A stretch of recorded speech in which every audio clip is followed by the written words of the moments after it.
I'd like to open this up to questions. Comments. Oh, we have one. Natalie. Oh, Natalie. So I was just wondering, You were talking a lot about your mom, so I figured like she took a really big role in your life to get you where you are today. Right. How would you say that, like, everything that happened to you affected her? Oh. How do you think it turned her? I think she really had to put a lot of her dreams and her aspirations on the back burner to kind of see me through that difficult phase. But ultimately, she just retired about 6 months ago she was a social worker. And, but I would say ultimately she's happy to see me be in a really great place, you know, married and successful. Success, not necessarily monetarily, but success in that I do what I love what I do for a living, and that kind of success, the enriching part of it. So I think it was really difficult for her, and I think it still is, to know, wow, look, my son has a disability, but I think overall she's really pleased and happy. Yeah. Good question. Any other pregunta, questions? Anybody else? Yes.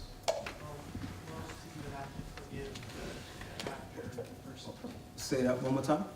Who else did you have to forgive after the person who shot you? I think almost any and everybody. You know, I'd love to say, oh well, it's just that person, but no. The reality is, you have to forgive the person who cuts you off, and you know, when you drive, and you got to forgive. You forgive your parents, you forgive your wife, you forgive your kids. It's just a constant. You learn to incorporate forgiveness into every aspect of your life, and you don't hold on to a grudge. Because what I've learned about forgiveness is when you hold on to a grudge, you don't realize how it changes you. And it's not like a big change. It just starts out really small, but it affects you. And I'm not going to use the word hate, but when you hold on to a grudge, when you're angry with someone, you can't just let it go. But I would say, for me, the most challenging part about forgiveness is forgiving self. Right? You know, whether, no matter what we're going through, if we're dealing with weight, you know, we're a little bit, you know, big in certain places, and you're just like, oh, I'm beating up on myself. I need to lose those 10 pounds. If I do that, da-da-da-da. Or, you know, why didn't I just finish up that program? Or why didn't I see this coming? You know, just the little things. I find that forgiving myself is probably more challenging than forgiving other people, and beating up on myself about, oh, I should have said that in that moment. Why did I let them get away? You know, those kind of things.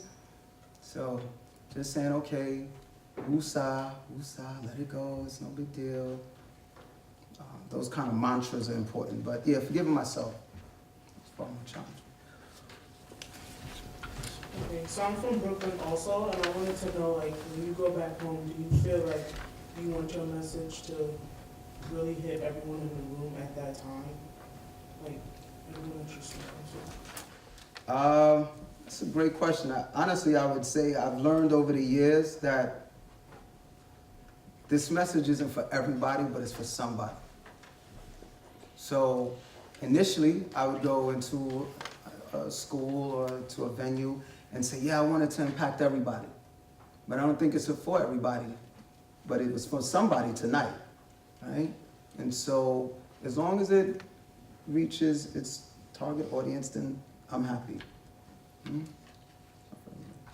Yes, sir.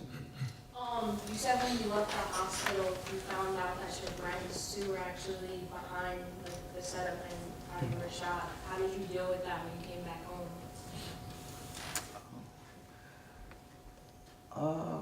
Must have been a good question. How did I deal with that?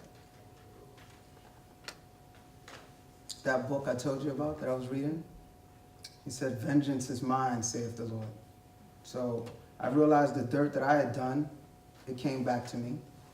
And it goes around, comes around, you know. I remember when I first watched the movie Final Destination, I was like, that's real. That Final Destination stuff is real. It's coming. Your time is coming when your time's coming. So I don't really look back, you know? It's like driving. I look through my front windshield. I'm more focused on the front. I'm not focused on the past. I'm full steam ahead. I'm looking that way. So when I found out that they played a role, I was like, our moms was right. And then after I had already read that book, I learned out, yeah, this is true. There's an old saying in that book in Proverbs, I believe, that goes, there's no honor among thieves. You know, if we'll steal from one another, or if we'll steal from someone else, then we'll steal from one another. If we think violence is okay to hurt somebody else, then we have to understand that I think that violence is okay amongst us too. So I really didn't have any more grudges I didn't hold any grudges against them. No. Great question. Yes, sir. I want to know, I understand you saying like to forgive, but did that mess with like trust as well?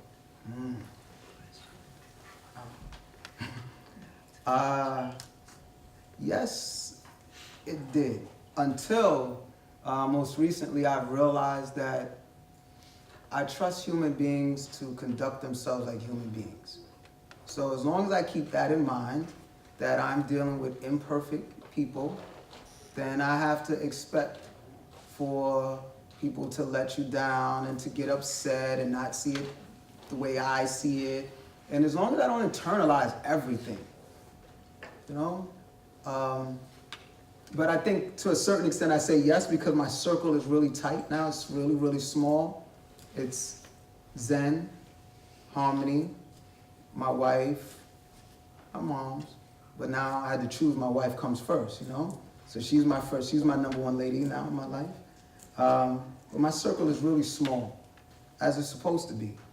You know, I've learned that sometimes, like my son will go to the park and Zen, immediately, he plays with a kid. He's like, oh, Daddy, let me introduce you to my friend. I'm like, Zen, you just met him. He's not your friend. No, Daddy, he's my friend. What's his name? I don't know his name. So we go back to the park the next time. He goes, what's your name? He gets the kid's name. He says, Daddy, this is my friend. His name is Zen. That's not your friend. What's his last name? Next time we go to the park, what do you think he does? He wants to know the first and last name. And then he says, Daddy, this is my friend. And his name is, and I go, ay, ay, ay. But, you know, you learn that you can't really throw that title friend around too loosely. Friendship is a title that has to be earned. It's, you know, it has to be tested to really call somebody a friend. Like, were you there for me when I was down? Was I there for you? Were you my friend when I was angry with you? Were you my friend? Like, that's the test. And then after we go through that, yeah, I'm fine with saying you're my friend.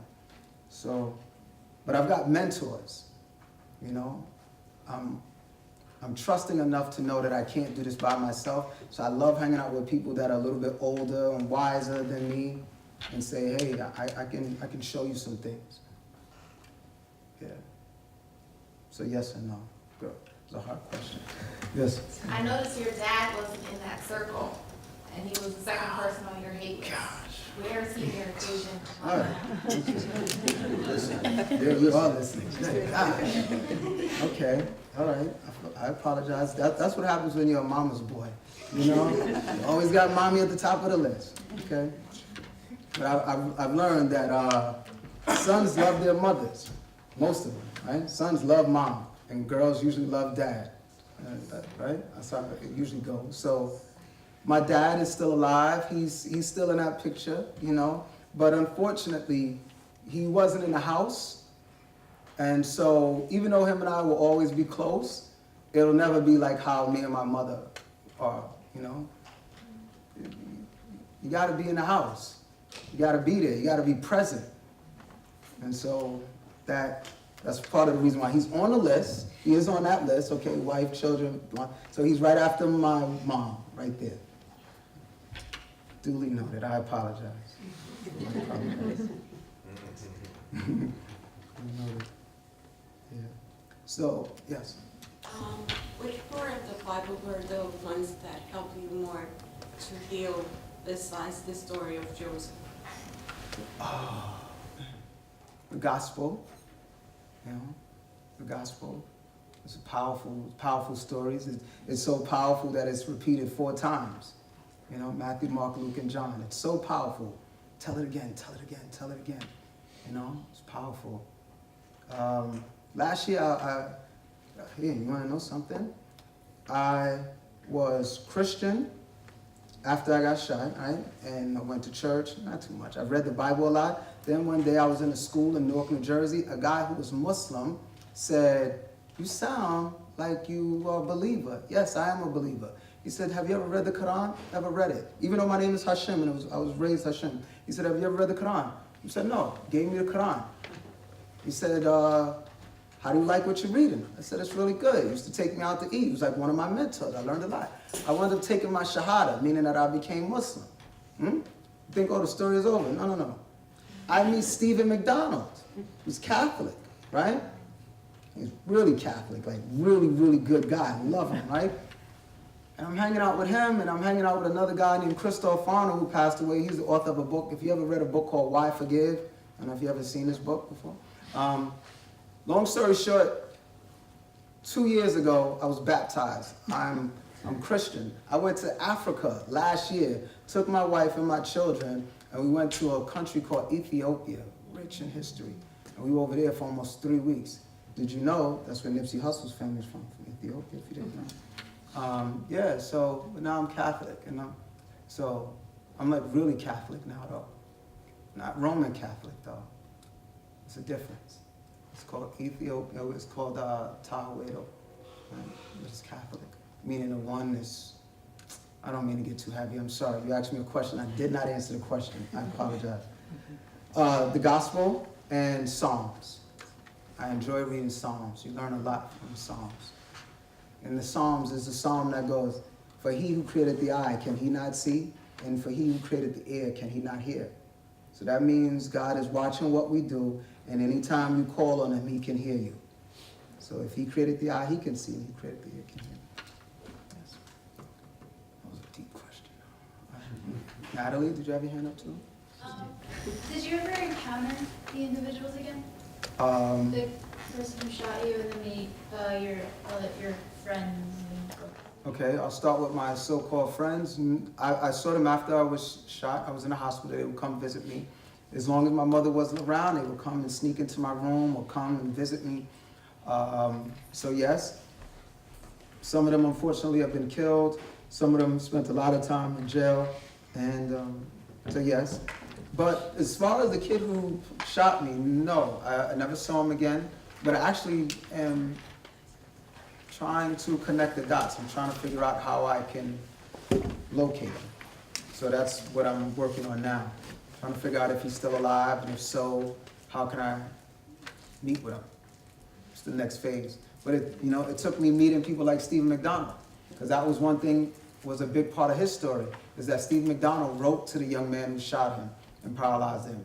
And he wanted to, Shavard Jones, if I'm not mistaken, was the young man's name. After the young man was released from jail, he served 9 years in jail, who shot Stephen McDonald. 3 days after, he died in a motorcycle accident. But Stephen McDonald wanted to go out and do speaking engagements with that young man. And I was like, oh, I don't think I could ever do that. But now, 2 years later, I go, all right, Stephen, I think I'm gonna try to do what you wanted to do. Yeah. I'll let you know how it works out. Any other questions? What would you say to him? What's your name? I said, what would you say to him? What is your name? Kiana. Say it again? Kiana. Kiana? That's a hard question, Kiana. I don't know. I haven't worked that part out yet. I really haven't.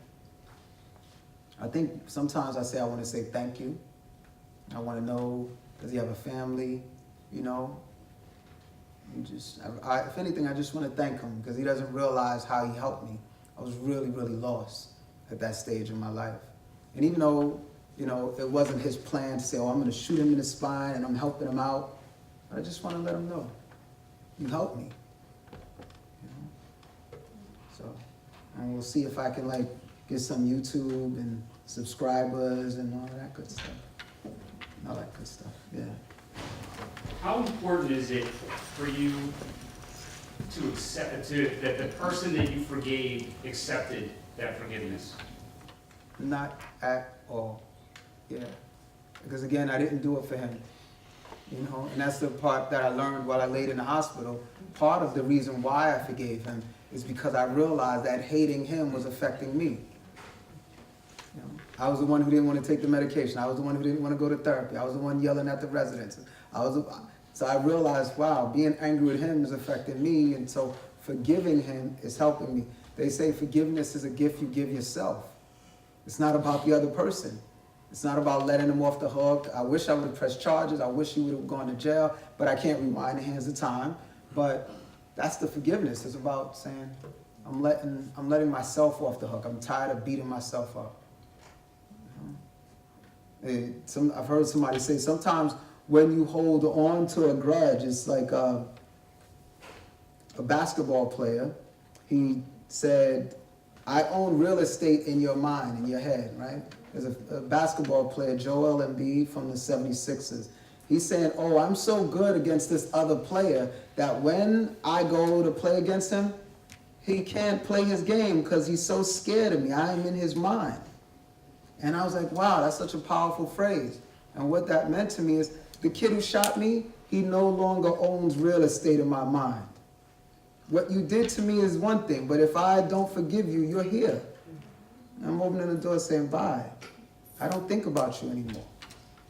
You can't own real estate here anymore. Yeah. Yes? You know the saying how, basically the saying was like, God gives his toughest battles to his strongest soldiers. Mm-hmm. Would you consider yourself one of his strongest soldiers? No. Probably the weakest one, you know? Not at all. But that's the goal, to be his soldier, though. Because for a while, I was a soldier for the other party. I was on the other team, and I was doing all of his dirt, you know? There's a war between good and evil that runs through all of us. And I was giving over, I was really doing all of the bad stuff. And so now I'm constantly challenging myself to live that righteous life of being kind, being generous, you know? And that's one of my goals now, is to figure out how many people can I feed now. You know, how many nice things can I do? And so feeding people is something that I'm really working on. I live in a city called Orange in New Jersey, and I was doing a program just 2 weeks ago, and I was talking to students, and it's called a 6 to 9 program. It's a recreational program. And my wife said, Hashim, you know, it's 6 o'clock. A lot of these kids that are playing basketball, they should be home. They should be having dinner. And it's like a light bulb went off, and I was like, how about we start feeding them? And every day, whether it was pizza, I hate to say it, but it was fried chicken and rice. I know it's not the healthiest thing, you know, but just, we're going to get sandwiches, Dunkin' Donuts. We're just going to feed them. You know, it's people like Tony Robbins and all of these other people say, yo, let's feed 500,000 people this year. Let's make that our goal. And I'm like, okay, I'm going to try that. Let me see if I can do that. I want to see if I can feed 1 million people. I'll try it, you know. So for me, being Orthodox Sahawedo, Easter for us is this Sunday. Do you know what I want to do this weekend? You want to know? I want to get a cow. I'm going to kill a cow. I'm sorry, Rory. Forgive me. All right? Because it's easier to kill a cow than to go to the supermarket and buy like a whole bunch of steaks. It's like biblical. Y'all with me on this part, right? And I want to like find out how we can go butcher it and take the food. If any of you guys are vegans, really forgive me. But I'm just trying to figure out how to feed people on a budget. That's the point I'm trying to get to. That's what I'm trying to get to. I can't go to Whole Foods and shop right. They're going to kill me. You know? So just trying to figure out how can I feed people. Because what I learned is people don't always remember the things you said, but they remember how you made them feel. So if I could put some food in their belly, you know, just trying to figure it out. Okay. Yes? I have a question.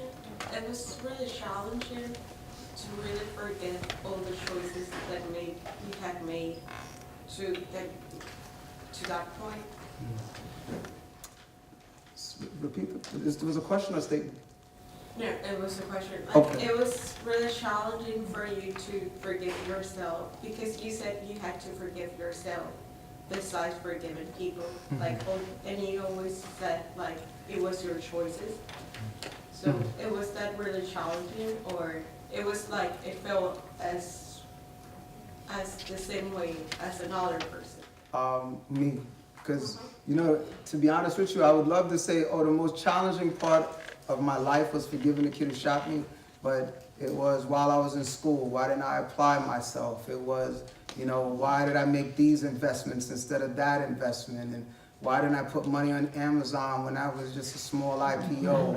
I went to school for investment banking, so these are things that you go, I missed the mark. And you know, so when you invest in stocks, you go, I missed it. You know, why didn't I put money in Google? Why didn't I do this with Apple? And you know, Uber, Lyft just went public. Should I, like, so you constantly kept second guessing yourself. Should I do this? I'm on my second marriage. I messed up with the first one. We were together for 15 years. You know, what did I do wrong? I put my mother before my first wife. I learned. It's not the way this goes. You listen to your wife. Yeah, cut the umbilical cord. I didn't get it. I got it now. I got it. You know? So you go, So you constantly learning. I'm constantly going, am I doing the right thing? I homeschool my children. I work in a lot of schools. I'm in 100 different schools every year. A lot of public schools suck. A lot of private schools suck. A lot of charter schools, they're not good. They're really not. I'm not saying that I'm doing the best job, but I've been to thousands of schools in 25 years. And not a great place to be in. You know, 30 children to one teacher. And you got social media. There are kids who are 12 and 10 years old, and you'd be surprised at things they know at 10. I talk to kids, and you go, oh my gosh, man. You know, they know too much at the age of 10. They do too much. They're exposed to too much. There are a lot of kids who go home, and their parents are not parenting them enough. So I constantly am, you know, I'm hoping that I'm not making the poor decisions with, you know, choices. Homeschool, not homeschool, this. Cow, sheep, lamb,